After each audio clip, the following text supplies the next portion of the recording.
Social media వాడకంపై పిల్లలపై ఎలాంటి ప్రభావం చూపిస్తుందో ఇప్పుడు చూద్దాం. నాకు తెలిసినంత వరకు ఒక సంఘటన చెబుతాను.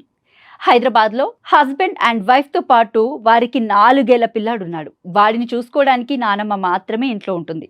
హైదరాబాద్ అంటేనే ఇద్దరు ఉద్యోగాలు చేసుకోవాల్సిందే. దీంతో పిల్లాడు ఇంట్లోనే నానమ్మతో కలిసి ఉంటాడు. వారిది అపార్ట్మెంట్ కాబట్టి ఆడుకోవడానికి ఇద్దరు పిల్లలు లేరు. దీంతో ఎప్పుడూ టీవీలో కార్టూన్లు చూస్తూ ఉండేవాడు. ఇన్ఫోబెల్స్ అని ఇంకొన్నిటిని చూస్తూ ఉండేవాడు. జనరల్గా పిల్లలకు 2 ఏళ్లు దాటగానే మాటలు వస్తాయి. 3 ఏళ్లు నిండగానే గలగలా మాట్లాడిస్తూ ఉంటారు. కానీ ఆ పిల్లోడికి 4 ఏళ్లు దాటింది, అయినా మాటలు రాలేదు. పోయమ్స్ మాత్రం చకచకా చెప్పేసేవాడు. మాట్లాడమంటే ఒక్క ముక్క కూడా రాదు. దీనికి రీజన్ ఏంటి?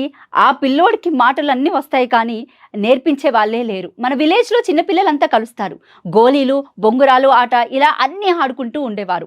అందరూ కలిసినప్పుడు అందరూ మాట్లాడుకుంటూ ఉండేవారు. కానీ సిటీలో కనీసం పేరెంట్స్తో మాట్లాడడానికి కూడా ఉండదు.